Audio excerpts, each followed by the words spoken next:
আল্লাহ রাব্বুল আলামিন কোরআন শরীফের ভিতরে বলেছেন লাশ-শামসু ইয়ামবাগি লাহা আন তুদরিকাল কামারা ওয়ালাল লাইলু সাবিকুন নাহার ওয়া কুল্লুন ফি ফালাকি ইয়াসবাহুন। প্রবল জ্ঞানী হইবে যাহারা, আপন মনেতে বুঝিবে তাহারা। রাত্রি পারে না আগে যাইবার, দিনের স্থান করি অধিকার। চন্দ্র বাদে না সূর্যের গায়েতে, সূর্য পারে না চন্দ্রকে ধরিতে। যার যে স্থান বহাল রাখিয়া ভ্রমণ করিছে খোদাকে ডরিয়া। আল্লাহ রাব্বুল আলামিন যিনি মানুষ সৃষ্টি করেছেন, তিনি কোরআন শরীফের ভিতরে বলে দিয়েছেন। আমি প্রথমেই বলেছি, আপনারা লক্ষ্য করুন, এই কোরআন তাবিজের কিতাব নয়, এই কোরআন তদবিরের কিতাব নয়, ঝাড়ফুঁকের কিতাব নয়। কোরআন হলো পৃথিবীর মানুষের জন্য কোড অফ লাইফ, পূর্ণাঙ্গ জীবন বিধান। সব কিছু আল্লাহ পাক কোরআনের ভিতরে বলে দিয়েছেন, কোনো জিনিস বাদ দেন নাই। আপনি আমি কেমনে সৃষ্টি হয়েছি, আল্লাহ পাক কোরআনের ভিতরে বলেছেন ইন্না খালাকনাকুম মিন তুরাবিন সুম্মা মিন নুতফাতিন সুম্মা মিন আলাকাতিন সুম্মা মিন মুদগা। নিষ্প্রাণ মাটি দিয়ে তোমাকে উৎপন্ন করা হয়েছে, নিষ্প্রাণ মাটি উপাদান দিয়ে তোমাকে তৈরি করা হলো। মায়ের পেটের ভিতরে এক ফোঁটা নাপাক পানি জমাট রক্তে পরিণত হয়ে গেল। জমাট রক্ত আস্তে করে গোস্ত পিণ্ড হলো। গোস্ত পিণ্ডকে সুন্দর করে সাজায়া, হাড্ডি গুড্ডি বানায়া, স্ট্রাকচার তৈরি করে তার উপরে ফাকাসাউনাল ইযামা লাহমা, চামড়া দিয়ে গোস্ত দিয়া সাজায়া সুন্দর করে বানালাম। আল্লাহর পরিচয় শুনুন, আল্লাহ আমার কেমন আল্লাহ। মায়ের পেটের ভিতরে সন্তান বানায়া, এরপরে যখন রূহ দেওয়া হয়েছে, ক্ষুধা লেগেছে, খাবারের প্রয়োজন হয়েছে, আল্লাহ রাব্বুল আলামিন ওই কচি বান্দা মায়ের পেটে বসে কি খাবে, সেজন্য তার মা চিন্তা করে নাই, বাবা চিন্তা করে নাই, সরকার চিন্তা করে নাই। আল্লাহ রাব্বুল আলামিন মায়ের মাসিক অসুখকে বন্ধ করে দিয়ে সন্তানের নাভির সাথে আর মায়ের নাভির সাথে তার লাগায়া, পাইপ লাগায়া মায়ের মাসিক অসুখের রক্তগুলি দিয়ে সন্তানকে বড় বানালেন। মুখ দিয়া এই রক্ত পান করালেন না, মুখটাকে পবিত্র রেখে দিলেন, যাতে করে পৃথিবীতে আসার পর ওই মুখ দিয়া আল্লাহ রাব্বুল আলামিনের জিকির করতে পারো। সন্তান মায়ের ভিতরে, পেটের ভিতরে বড় হলো। আল্লাহ রাব্বুল আলামিন বলেন, মাস দিন যখন পুরা হয়ে গেল, সুম্মা নুখরিজুকুম তিফলা, বাচ্চার আকারে পৃথিবীতে নিয়ে আসলাম। এখন খাবা কি? পৃথিবীতে যখন বাচ্চা এলো, তখন তার পেটের সাথে যে সংযোগ ছিল মায়ের নাভির সাথে আর সন্তানের নাভির সাথে, সেই সংযোগ তার আর কি থাকলো? কি করা হলো? কেটে দেওয়া হলো। লক্ষ্য করুন, খাবারের জন্য একটি মাত্র পাইপ আল্লাহ লাগাইছিলেন, পৃথিবীতে সন্তান আসার সঙ্গে সঙ্গে পাইপটা কেটে দেওয়া হলো। এবার কি খাবে? আল্লাহ রাব্বুল আলামিন মায়ের বুক থেকে সন্তানের জন্য এবার সিঙ্গেল সিগন্যাল, তার জন্য সিঙ্গেল কোন লাইন যেটা ছিল কেটে দিয়া মায়ের বুক থেকে সন্তানের জন্য ডাবল লাইন আল্লাহ চালু করে দিলেন। এমন দুধ বানায় দিলেন যা শুধু খাবার নয়, শুধু ফুড ভ্যালু নয়। এই দুধের ভিতরে ক্যালসিয়াম, এর মধ্যে ভিটামিন, এর মধ্যে আয়রন, এর মধ্যে মেডিসিন। দুনিয়ার এই সন্তান ছিল ফি কারারিম মাকিন, সুরক্ষিত জায়গার ভিতরে ছিল। কোনো পলিউশন সেখানে যেতে পারতো না, রোগের জার্ম সেখানে যেতে পারতো না। দুনিয়ায় এলো দূষিত আবহাওয়ার ভিতরে। এই সন্তানকে এখনই অ্যান্টিবায়োটিক খাওয়ালে পরে অসুবিধা হবে। আল্লাহ রাব্বুল আলামিন মায়ের দুধের ভিতরে ঔষধ দিয়া রোগের প্রতিষেধক বানায়া দিলেন। এ হলো আমার আল্লাহ। এ আমার কে? আল্লাহ। জোরে বলেন আল্লাহ। আল্লাহ। আল্লাহ রাব্বুল আলামিন মায়ের দুধ দিয়ে সন্তানকে বড় করলেন আর শোনায় দিলেন, খবরদার এই মায়ের সাথে এই বাপের সাথে নাফরমানি করবি না। মা বাপের জন্য আমার কাছে দোয়া করবে, রব্বির হামহুমা কামা রাব্বায়ানি সাগীরা। সবাই পড়েন আমার সাথে, রব্বির হামহুমা কামা রাব্বায়ানি সাগীরা। আল্লাহ পাক শিখাই দিলেন বান্দারে আমার কাছে দোয়া করায়, আল্লাহ আমার মা বাপ আমাকে ছোটবেলায় যেভাবে স্নেহের কোলে লালন পালন করেছে, এইভাবে আমার মা বাপকে তোমার রহমতের কোলে লালন পালন করো। মনে থাকবে ভাইরা? বলেন মনে থাকবে? প্রত্যেক নামাজের পরে মা বাবার জন্য দোয়া করবেন, বেঁচে থাকুক আর মরে যাক, দোয়া করবেনই, মনে থাকবে? রব্বির হামহুমা কামা রাব্বায়ানি সাগীরা। আবার পড়েন, রব্বির হামহুমা কামা রাব্বায়ানি সাগীরা। আল্লাহ পাক মায়ের মর্যাদা এত বাড়াইছেন, সাহাবী প্রশ্ন করেছে, ইয়া রাসূলুল্লাহ খেদমত করব কার? হুজুর বলেন তোমার মায়ের, তারপরে কার? তোমার মায়ের, তারপরে কার? তোমার মায়ের, তারপরে কার? তোমার পিতার। বাপের চাইতে মায়ের মর্যাদা আল্লাহ 3 গুণ বাড়াইয়া দিলেন, 3 গুণ বৃদ্ধি করে দিলেন। হাদিস শরীফে এসেছে, হযরত আবী হুরায়রা রাদিয়াল্লাহু তাআলা আনহু রাসূলের কাছে এসে রাতের বেলায় কাঁদতেছিলেন। হুজুর প্রশ্ন করলেন, আবু হুরায়রা কাঁদো কেন? হযরত আবু হুরায়রা বলছেন, হুজুর মা আমাকে মেরেছে। তিনি প্রশ্ন করলেন, আচ্ছা মা তোমারে মারলো কেন? তুমি কি কোনো বেয়াদবি করছো? তিনি বললেন না, তবে মারলো কেন? হযরত আবু হুরায়রা বলেন, ইয়া রাসূলুল্লাহ আপনার খেদমত থেকে বাড়ি ফিরতে আমার দেরি হয়ে গিয়েছিল। গভীর রাত্রে যখন বাড়ি গেছি, মা আমাকে প্রশ্ন করলেন, বাবা দেরি হলো কেন, কোথায় ছিলি? তাম পৃথিবীর মানুষ যেই কদম মোবারক চুমু দিতে পারলে ধন্য হয়ে যায়, সেই আখিরি জামানার পয়গম্বর নবী মুহাম্মদ রাসূলুল্লাহ সাল্লাল্লাহু আলাইহি সাল্লামের দরবার থেকে আসতে আমার দেরি হয়ে গেছে। ইয়া রাসূলুল্লাহ আমার মা আপনার নাম শুনে তার গা জ্বলে উঠল, তিনি কাফের মুশরিকা। আপনার নাম শুনে অগ্নি শর্মা হয়ে আমাকে ধরে পিটানো আরম্ভ করলেন আর বললেন, আবু হুরায়রা হয় মুহাম্মদ সাল্লাল্লাহু আলাইহি সাল্লামের বাড়ি ছাড়বি, নইলে আমার বাড়ি ছাড়বি, কি করবি বল? মার খেতে খেতে আমি বললাম, মা তোমার গায়ে যত শক্তি আছে আমারে মারো, তোমার বাড়ি শুদ্ধ তাম দুনিয়াটা ছেড়ে দিতে পারি, মুহাম্মদ রাসূলুল্লাহর কদম মোবারক ছেড়ে দিতে পারি না। আল্লাহ! হুজুর আমার মা গলা ধাক্কা মেরে আমাকে বের করে দিয়েছেন। হুজুর বলছেন, আবু হুরায়রা মা তোমাকে মেরেছে আর আমার কাছে নালিশ করছো, আমি তোমার মায়ের কোনো বিচার করতে পারবো না। সুবহানাল্লাহ! এত বড় পাওয়ারফুল নবী, শানওয়ালা, ইজ্জতওয়ালি, বরকতওয়ালি, এত বড় নবী বলছেন মা মেরেছে, আমার করার কিচ্ছু নাই। সুবহানাল্লাহ! তোমার মা মুশরিকা হোক আর যাই হোক, তোমার মা। সুবহানাল্লাহ বলেন।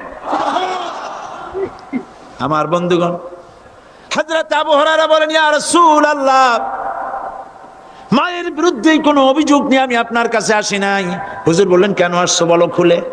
আবু হুরায়রা বলেন, হুজুর আমি জানি আপনি আল্লাহর দরবারে যদি কোনো ব্যাপারে হাত তোলেন আল্লাহ মঞ্জুর করে ফেলেন। আপনি দয়া করে আমার মার জন্য দোয়া করেন, আল্লাহ যেন হেদায়েত দিয়ে দেন। আমার নবীজি দুখানে হাত উত্তোলন করলেন, বললেন, আল্লাহুম্মা ইহদি উম্মা আবি হুরায়রা, আয় আল্লাহ আমি দোয়া করতেছি আবু হুরায়রার মাকে হেদায়েত নসিব করো। হুজুর হাত তুলে মোনাজাত করছেন, আবু হুরায়রা দৌড় দিলেন বাড়ির দিকে। কয়েকজন সাহাবী হযরত আবু হুরায়রার জামা টেনে ধরেছে, এই ভদ্রলোক দৌড়ায় কেন? এত শান্ত মানুষ, কখনো গরম হয়ে কারোর সঙ্গে কথা বলে না, এই মানুষটা দৌড়ায় কেন? কোনো বিপদ হইল নাকি? জামা টেনে ধরে বলে, আবু হুরায়রা দৌড়াও কেন? হযরত হযরত আবু হুরায়রা বলেন, জামাত ছেড়ে দাও, কোনো বিপদ আমার হয় নাই, আমি দৌড়াইয়া বাড়ি যাই দেখতে চাই। আমি দৌড়াইয়া আগে বাড়ি যেতে পারলাম না, আমার নবীর দোয়া আগে আমার বাড়ি চলে গেছে, আমি এটা দেখতে চাই। হযরত আবু হুরায়রা দৌড়াতে দৌড়াতে বাড়ি চলে গেছেন। দরজায় নক করলেন, ভেতর থেকে আওয়াজ এলো, কে? তিনি বললেন, আমি আবু হুরায়রা। মা, দরজা খুলে দাও, আমি তোমার সন্তান। মা বললেন, বাবা অপেক্ষা করো, দরজা খুলতেছে। হযরত আবু হুরায়রা বলেন, মায়ের গলার আওয়াজের ভেতরে কুফরি কর্কশতা পেলাম না, মায়ের গলার আওয়াজের ভেতরে তাওহীদের নরমিয়াত পেলাম।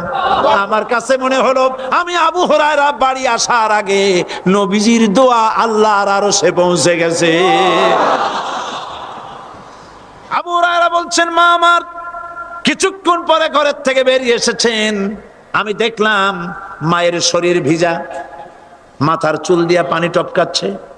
মা আমার বললেন, বাবারে তোমাকে মারার পর আমি নিদারুণ অনুশোচনায় পড়েছিলাম, মনে মনে ভাবলাম, আহারে আমার সন্তান আমি কেন মারলাম?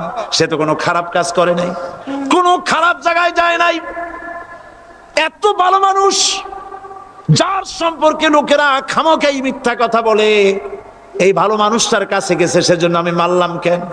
বাবা গো, আমি আমার ভুল বুঝতে পেরেছি, জীবনের ভুলও ধরা পড়েছে, আমাকে জলদি করে নিয়ে চলো বিশ্ব নবীর দরবারে। হযরত আবু হুরায়রার মা রাসূলুল্লাহর খেদমতে এসে ঘোষণা করলেন, আশহাদু আল্লা ইলাহা ইল্লাল্লাহু ওয়াহদাহু লা শারীকা লাহু ওয়া আশহাদু আন্না মুহাম্মাদান আবদুহু ওয়া রাসূলুহু। আমার ভাইয়েরা, আল্লাহ রাব্বুল আলামিন মানুষ সৃষ্টি করে পৃথিবীতে পাঠায় দিলেন, খাবারের ইন্তজাম করলেন, এগুলি সব আল্লাহর পরিচয়। আল্লাহরে চেনার জন্য বড় বড় কিতাব ঘাটা লাগে না, কিসমতে যদি থাকে দুই একটা দৃষ্টান্ত যথেষ্ট হয়ে যায়। সুবহানাল্লাহ, সুবহানাল্লাহ, দুই একটা দৃষ্টান্ত যথেষ্ট। আল্লাহ পাক সমস্ত সৃষ্টি জগৎকে তৈরি করলেন, সৃষ্টি করলেন, আর তাদের খাদ্যের ব্যবস্থা করলেন। কে করেছেন খাদ্যের ব্যবস্থা? খাদ্য দেন আল্লাহ। আল্লাহ পাক কোরআন শরীফে বলেছেন, লা ইন শাকারতুম লা আযীদান্নাকুম ওয়া লা ইন কাফারতুম ইন্না আযাবি লাশাদীদ। আমার নিয়ামতের শুকর যদি আদায় করো বাড়ায় দেব, আর যদি কৃতজ্ঞ হও, শুকরিয়া আদায় না করো, মস্ত বড় শাস্তি দেব। ফসল দেই আমি, আর শুকরিয়া আদায় করো তোমার বাজানে, ঠিক কিনা? শুকরিয়া আদায় করে কার? বাজানে। একটা লোকের, একটি মানুষের যেই প্রশংসা এই সরকার করলো, বিগত 4.5 বছর ধরে একটা মানুষের যত জিকির করলো, প্রশংসা করলো, ছবি টানাইলো, যদি এতটা জিকির এতটা স্মরণ আল্লাহ রাব্বুল আলামিনের করত, ওদের জন্য আল্লাহর জান্নাতের দরজা খোলা হয়ে যেত। প্রশংসা করবে কার? চিল্লায় বলুন, আল্লাহ পাকের প্রশংসা করো। খেতে দেওয়ার মালিক তিনি। আল্লাহ পাক বলছেন, আল্লাহকে, তার পরিচয় আল্লাহ তুলে ধরেছেন, ওয়ামা মিন দাব্বাতিন ফিল আরদি ইল্লা আলাল্লাহি রিজকুহা। এই পৃথিবীর ভিতরে এমন কোন বিচরণশীল জীব নাই যার রিস্কের দায়িত্ব আমি আল্লাহ গ্রহণ করি নাই। সুবহানাল্লাহ বলবেন না? রিস্কের দায়িত্ব কার হাতে? আচ্ছা দেখুন তো, পৃথিবীর সমস্ত সরকারের কাছে বিভিন্ন মন্ত্রণালয় আছে না? খাদ্য মন্ত্রণালয় বলে কোনো মন্ত্রণালয় আছে কিনা? আছে। খালি কয় খামু আর খামু। খাদ্য মন্ত্রণালয় আছে, থাকার পরেও মানুষ না খাইয়া মরে, ঠিক কিনা? এবার একটু তাকান তো, জ্ঞানের চক্ষু দিয়া তাকান, ফরেস্ট এরিয়া, বাঘ আছে কিনা? নাই। সিংহ আছে কিনা? গন্ডার আছে কিনা? হাতি আছে কিনা? বিশাল বিশাল প্রাণী আছে কিনা? জঙ্গলে ছোট্ট প্রাণী থেকে, পোকা থেকে শুরু করে গন্ডার পর্যন্ত, টুনটুনি পাখি দিয়ে শুরু করে ঈগল পাখি পর্যন্ত, নদীর ভিতরে ছোট্ট চুনু পুঁটি থেকে শুরু করে তিমি মাছ পর্যন্ত। প্রাণী তত্ত্ববিদরা বলেছেন সমুদ্রের ভিতরে এমন এমন বড় বড় তিমি আছে যে একটা তিমির ওজন 5000 টন পর্যন্ত হয়ে যায়। 5000 টন তিমিটার ওজন। এর যখন বাচ্চা হয় তখন বাচ্চার দৈনিক দুধ লাগে 50 থেকে 60 মণ পর্যন্ত। কে ব্যবস্থা করে? রুহান মান ফেরেশতা। তো ওর মা যেমন বাচ্চা তো সেরকম হবে, ঠিক কিনা? কে দেয় খাবার?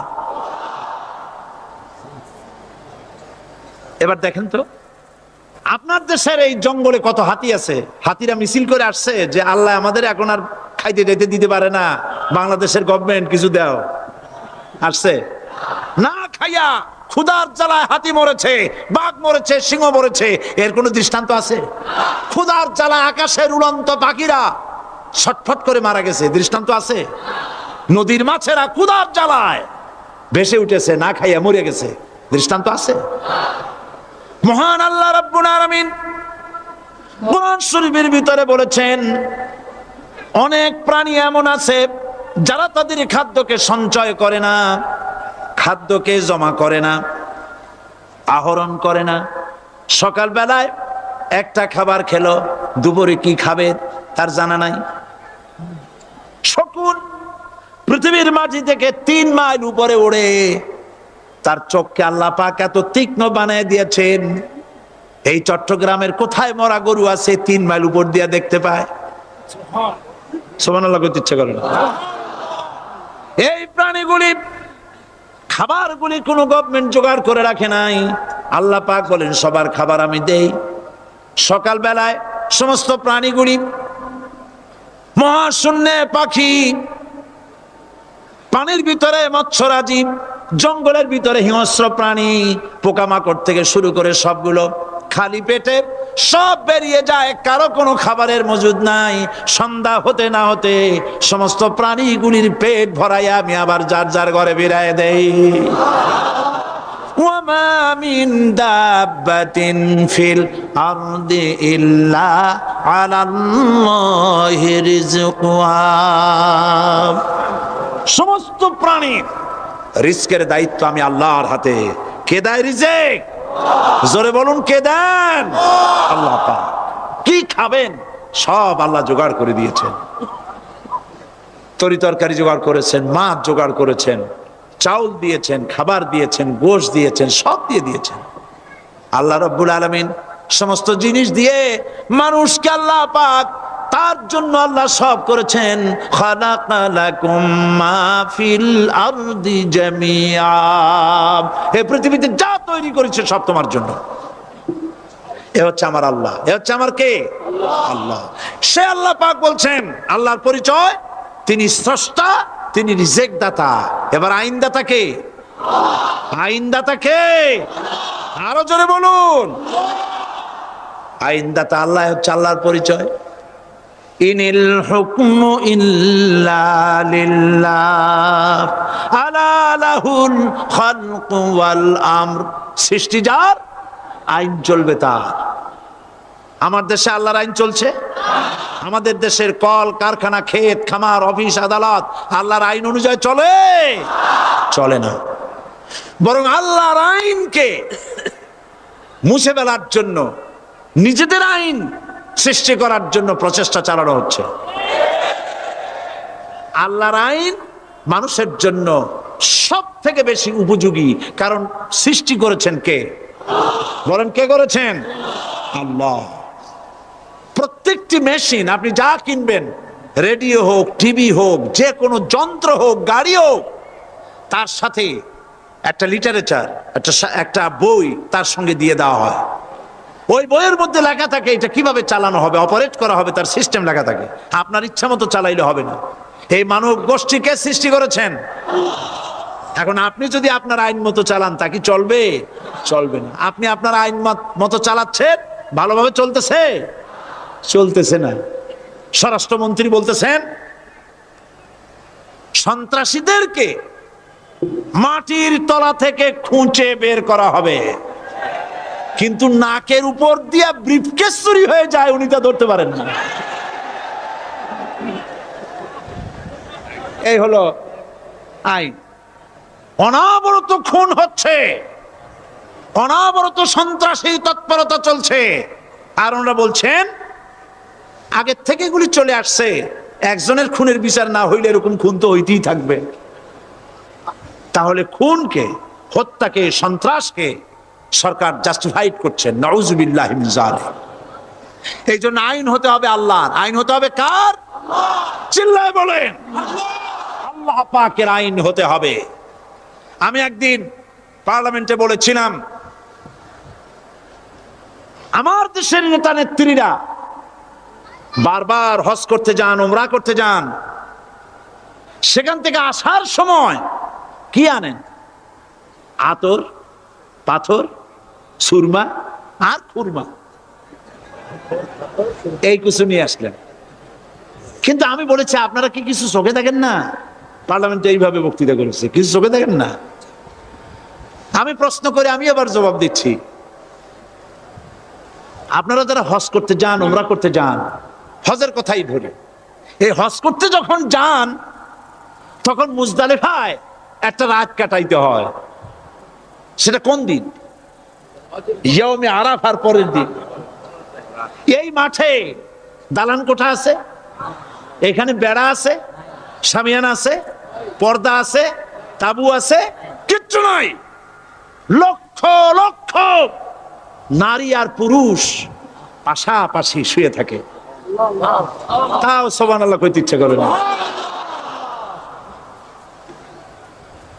সারা রাত জনে জনে পুলিশ পাহারাদার নাই। কিরকম মেয়ে এলো, চাঁদের সৌন্দর্য হার মানায় দিতে পারে এরকম সুন্দরী, এরকম সুন্দরী নারী, সুদর্শন পুরুষ পাশাপাশি রাস্তার ধারে মরুভূমির ভিতরে সারা রাত কাটাচ্ছে। ইয়ৌমে আরাফার পরের রাতটা, একটা রাত পুরা। এভাবে চলতেছে বছরের পর বছর, শতাব্দীর পর শতাব্দী, সহস্রাব্দীর পরে সহস্রাব্দী।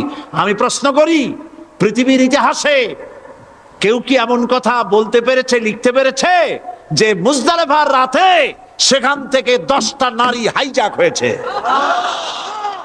5টা নারী লাঞ্ছিত হয়েছে? বলতে পারবে? গভীর রাত্রে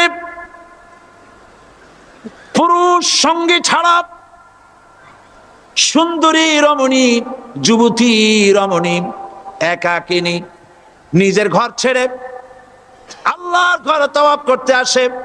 তাওয়াফ সেরে তাহাজ্জুদের নামাজ পড়ে আল্লাহর কাছে মোনাজাত করে একা একা হাজার হাজার লাখো পুরুষের ভিতর থেকে আপন ঘরে ফিরে যায়। কারো বাবার হিম্মত নাই একবার তাকায় সে তো রূপ উপভোগ করার জন্য, আবার তাকায়, অথবা তার আঁচল ধরে টান মারে। আছে ইতিহাস? কথা কন না কেন? সুন্দরী একটা মাইয়া মক্কা থেকে, মদিনা থেকে পাওয়া যায় না, 15 দিন হয়ে গেছে। হয়েছে কখনো? এবার জবাব দেন, কেন হয় না? কেন হয় না? আমার দেশের মেয়েরা রাস্তা দিয়ে হাঁটতে পারে না। হাই স্কুল মেয়েদের, হাই স্কুল মেয়েদের কলেজ যখন ছুটি হয়, তথাকথিত সোনার ছেলেরা গেটের সামনে এতিমের মতো কাড়ায় থাকে। অনবরত হাইজ্যাক হচ্ছে, ধর্ষণের সেঞ্চুরি হচ্ছে। আর ওখানে হয় না কেন?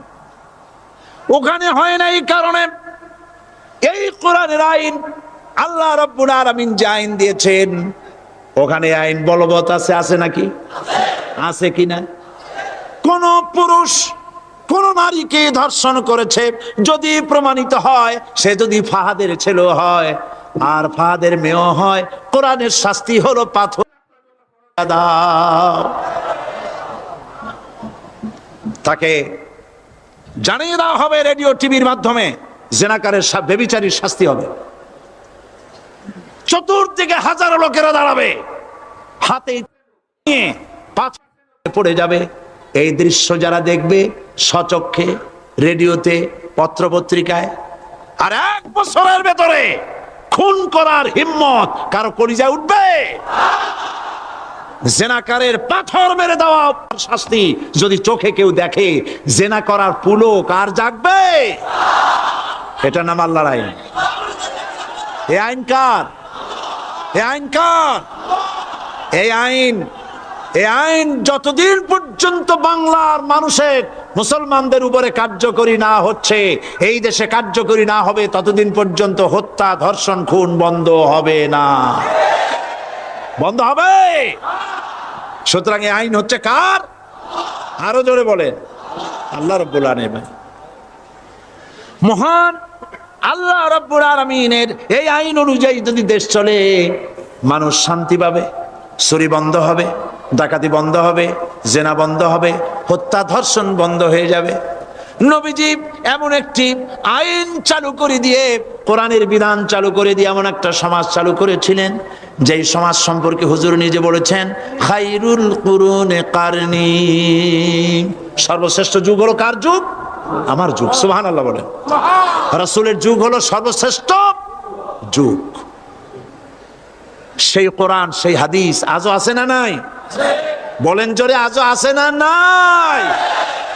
সেই কোরআন এবং সুন্নাহ দিয়ে দেশ শাসন হোক, এটা কি আমরা চাই? কারা কারা চাই? দু হাত উঁচু করে দেখান। কোরআনে কারীম বলছে, লিল্লাহি মা ফিস সামাওয়াতি ওয়া মা ফিল আরদ, আকাশ এবং জমিনের ভিতরে যা কিছু আছে সব কিছুর মালিকানা কার? জোরে বলেন কার? আল্লাহ রাব্বুল আলামিন হচ্ছেন এর একচ্ছত্র মালিক। সুতরাং বান্দাদের কাছে কিছুদিনের জন্য এগুলিকে আমানত রাখা হয়েছে। আমাদের ঘর আছে, বাড়ি আছে, ব্যবসা আছে, বাণিজ্য আছে, জায়গা আছে, জমিন আছে, গরু আছে, বাছুর আছে, এই সবগুলি কিছুদিনের জন্য আমাদের কাছে কি রাখা হয়েছে? আমানত। আমানতের মাল আপনি আপনার ইচ্ছা মতো খরচ করতে পারবেন না। আমানতের মাল কি ইচ্ছা মতো খরচ করা যায়? যায় না। আমানতের মালকে খরচ করতে হলে মূল মালিকের ইচ্ছা অনুযায়ী খরচ করতে হবে। মূল মালিককে আল্লাহ রাব্বুল আলামিন বলছেন, ইন্নাল্লাহা আশতারা মিনাল মুমিনিনা আনফুসাহুম ওয়া আমওয়ালাহুম বিআন্না লাহুমুল জান্নাহ। আমি আমার মুমিনের জান এবং মালকে খরিদ করে নিয়েছি, বিনিময় জান্নাত দিয়ে দিয়েছি। তোমার কাছে যে জান আছে, মাল আছে, এটা তোমার নয়, এটা আমার আমানত তোমার কাছে। সুতরাং এই আমানত খরচ করতে হবে মূল মালিকের ইচ্ছা অনুযায়ী। সমাজের এক শ্রেণীর লোক প্রচুর বিত্তের মালিক হবে, সমাজের এক শ্রেণীর লোক প্রচুর বিত্ত এবং সম্পদের মালিক হয়ে ভোগ বিলাসের আনন্দের স্রোতে ভেসে যেতে থাকবে, নিজেকে ভাসিয়ে দেবে। আর এক শ্রেণীর লোক অনাহারে অর্ধাহারে কষ্ট করবে। এ বিধান ইসলামের নয়। কেউ থাকবে 10 তলায় আর কেউ থাকবে গাছতলায়, কেউ খাবে পোলাও, কোরমা, বিরিয়ানি, আর কারো কিসমতে মরিচ পোলাও হবে না। এ বিধান আল্লাহর নয়। ইসলামের বিধান হচ্ছে এই যে আল্লাহ যে সব সম্পদ মানুষকে দান করেছেন, এই সম্পদের ভিতরে বিত্তহীনদের অধিকার রাখা হয়েছে। বিত্তহীন যারা গরিব, যাদের কিছু নাই, তারা আপনার করুণার পাত্র নয়। কি বলেন? তারা কি ধনীদের করুণার পাত্র? কোরআনে কারিমে আল্লাহ বলেন, ওয়াল্লাযীনা ফী আমওয়ালিহিম হাক্কুল লিসসাইলি ওয়াল মাহরুম।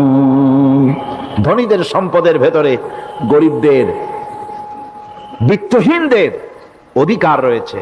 সে অধিকার আদায় করে দাও। দান করা এমনি দিয়ে দাও এক জিনিস, গরিবদেরকে, বিত্তহীনদেরকে ইসলাম করুণার পাত্র বানায় নাই, বলেছে অধিকার। অধিকারটা বড় মজবুত কথা, এ কথার লোড আছে, ওয়েট আছে। আপনার আমার সম্পদের, অর্থাৎ যাদের বিত্ত আছে, বিত্ত সম্পদওয়ালা সম্পদশালী লোকেদের সম্পদের ভেতরে গরিবদের অধিকার রয়ে গেছে, সে অধিকার আদায় করতে হবে। ইসলাম সকল মানুষের দারিদ্র দূর করে বেঁচে থাকার মৌলিক অধিকার প্রতিষ্ঠিত করেছে। রাসূল করিম সাল্লাল্লাহু আলাইহি ওয়াসাল্লাম বলেছেন, লাইসা লি ইবনি আদম হাক্কুন সিওয়া হাযিহিল খিসাল, বাইতুন ইয়াসকুনুহু ওয়া সাওবুন ইউয়ারি আওরাতাহু ওয়া জালফাল খুবজ ওয়াল মা, আখরাজাহু তিরমিজি।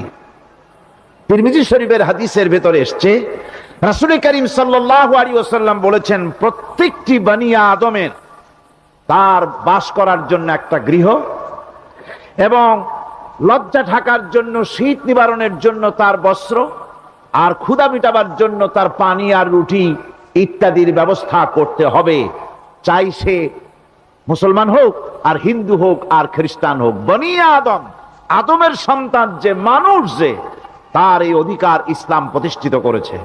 আজ বলা হচ্ছে খাদ্য, বস্ত্র, বাসস্থান সমাধান দেবে অমুকরা তমুকরা, এরকমের স্লোগান হয় না? ওরা দিতে পারবে না, ওরা দিতে পারে নাই। খাদ্য, বস্ত্র, শিক্ষা, চিকিৎসা, বাসস্থানের গ্যারান্টি দিয়েছে কোরআন, দিয়েছে আল্লাহ রসুল জনাবে মুহাম্মদ রাসূলুল্লাহ সাল্লাল্লাহু আলাইহি ওয়াসাল্লাম। ইসলাম অর্থনৈতিক নিরাপত্তার জন্য যে সব পন্থা অবলম্বন করেছে, সেটা হচ্ছে যে সমাজের কর্মক্ষম সকল ব্যক্তি রুজির জন্য পরিশ্রম করবে, কেউ বসে থাকতে পারবে না। এটা হচ্ছে ইসলামের নিয়ম, কেউ বসে থাকতে পারবে না। কোরআনে কারীম বলছে, ফাইযা কুদিয়াতিস সালাতু ফান্তাশিরু ফিল আরদ ওয়াবতাগু মিন ফাদলিল্লাহ। ফাইযা কুদিয়াতিস সালাত, যখন তোমার নামাজ সম্পূর্ণ হয়ে গেল, ফান্তাশিরু ফিল আরদ, ছড়িয়ে পড়ো আমার জমিনের উপরে, ওয়াবতাগু মিন ফাদলিল্লাহ, আর আমার অনুগ্রহ অনুসন্ধান করো। রুজি কামানো কোনো খারাপ জিনিস না। কেউ মনে করে সারাদিন বসে বসে আল্লাহর জিকির করব, কেউ দুনিয়াটারে ঝামেলা মনে করে জঙ্গলে চলে যেতে চায়, এটা নিয়ম না। আপনি বসে থাকতে পারবেন না, আপনাকে কাজ করতে হবে। রুজি কামাই করাটাকে কোরআনে কারিমে এতটা সম্মান দিয়েছে, যেটাকে ফদলুল্লাহ বলা হয়েছে। ফদলুল্লাহ, এটা আল্লাহর অনুগ্রহ, সুবহানাল্লাহ বলেন। এটাকে ফদলুল্লাহ বলা হয়েছে, এটা জিনাতুল্লাহ বলা হয়েছে। আপনি যে কাপড় চোপড় ব্যবহার করেন, এই কাপড় চোপড়ের ব্যাপারে আল্লাহ পাক প্রশংসা করেছেন, কাপড় চোপড় সুন্দর পরতে বলেছেন। তারপরে রুজি রোজগার হালাল করতে বলা হয়েছে, এবং রুজি কামাবার ব্যাপারে, হালাল ভাবে রুজি কামাবার জন্য ইন্সপিরেশন দেওয়া হয়েছে কোরআন এবং হাদিসে। রাসূল করিম সাল্লাল্লাহু আলাইহি ওয়াসাল্লাম বলেছেন, আল কাসিবু হাবিবুল্লাহ, সহজে যে উপার্জন করে সে আল্লাহর বন্ধু। যে ব্যক্তি ঠেলা গাড়ি চালায়, কুলি মজুর, রিক্সা চালায়, নিন্দা নাই, তাকে নিন্দা করা যাবে না। রিক্সাওয়ালাও একটা গুরুত্বপূর্ণ দায়িত্ব পালন করছে। কুমার, কামার, তাঁতি, জেলে, ধোপা, নাপিত সবাই কাজ করছে। প্রত্যেক কাজের সম্মান ইসলাম দেয়, সুবহানাল্লাহ কোন। সমস্ত কাজের সম্মান আছে, শুধুমাত্র সম্মান নাই চুরির কাজের, ডাকাতির কাজের, সন্ত্রাসের কাজের, চাঁদাবাজির কাজের, মাস্তানির কাজের। এই সব কাজ নিন্দনীয়, এবং এই সব কাজ নিতান্ত বাজে কাজ। এ কাজের কোনো সম্মান নাই। সম্মান হচ্ছে নিজের হাতে কামাই করে সারা দিনে এক মুঠো খাবারও যদি খান, আপনার খাবারের চাইতে হালাল খাবার কারো হতে পারে না। আল্লাহর বন্ধু সোজা কথা না। আল কাসিবু হাবিবুল্লাহ, সহস্ত উপার্জনের এত বরকত। সেজন্য অর্থনৈতিক নিরাপত্তার জন্য সমাজের প্রত্যেকটি কর্মক্ষম লোককে কাজ করতে হবে। কি করতে হবে? নামাজ পড়া হয়ে গেছে, এখন আর বসে থাকা চলবে না, নেমে পড়ুন কাজের জন্য, আল্লাহর অনুগ্রহ অনুসন্ধান করুন। এরপরে আল্লাহ পাক বলছেন, আমার অনুগ্রহ রুজি কামাও, আর রুজি কামাবার সময় ওয়াজকুরুল্লাহ যিকরান কাসীরা লাআল্লাকুম তুফলিহুন। আর জিকির করবা আমার বেশি, আমার জিকির করবা। বলা হচ্ছে রুজি অনুসন্ধান করো, আর বলা হচ্ছে আমার জিকির করো। তো জিকির আর রুজি সন্ধানের ভিতরে সামঞ্জস্য কি? সামঞ্জস্যটা হচ্ছে এই যে আপনি যখন উযকুরুল্লাহ কাসীরান, আপনাকে বেশি করে জিকির করতে হবে। জিকির মানে কি? স্মরণ করা। জিকির মানে কি? স্মরণ করা। আল্লাহকে স্মরণ করেন। রুজি যখন কামাতে যাবেন স্মরণ করবেন কারে? চিল্লায় কোন কারে? আপনি রুজি কামাবার জন্য চাকরি করতেছেন, অফিসে বসে যদি আল্লাহ রাব্বুল আলামিন আপনার স্মরণে থাকে, তাহলে ঘুষ খাওয়া আপনার জন্য সম্ভব হবে না। কথা ঠিক কিনা? আল্লাহ পাক বলছেন রুজি কামাবার জন্য তুমি যে পরিশ্রম করবে, ওই পরিশ্রমের সময় বেশি বেশি জিকির করো, আমারে স্মরণ রাখো। অফিসে বসে যখন তুমি কাজ করবে, আমি যদি স্মরণে থাকি, তাহলে তুমি ঘুষ খাইতে পারবা না। তুমি জমিন চাষ করবে, জমিন চাষ করার সময় আমি যদি তোমার স্মরণে থাকি, জমিনের আইল ঠেলা তোমার পক্ষে সম্ভব হবে না। যত রকমের রুজির রোজগারের পথ আছে, আমাকে স্মরণ করো, খারাপ পথ থেকে বাঁচো, হালাল ভাবে রুজি কামাও। হালাল রুজির ভিতরে আল্লাহ রব্বুল আলামিন বরকত দিয়া দিবেন। আর কাজ করার জন্য বলা হয়েছে, রাসূল করিম সাল্লাল্লাহু আলাইহি ওয়াসাল্লাম বলেছেন, ইজা সাল্লাইতুমুল ফাজরা ফালা তানুমু আন তালবি আরযাকিকুম। ফজরের নামাজ পড়া হয়ে গেছে, ঘুমায়ও না। আমাদের একটা আম অভ্যাস হয়ে গেছে ফজরের নামাজ পড়ে ঘুমানো। হাদিস শরীফে বলা হচ্ছে ফজরের নামাজ পড়া হয়ে গেছে, ঘুমায়ও না।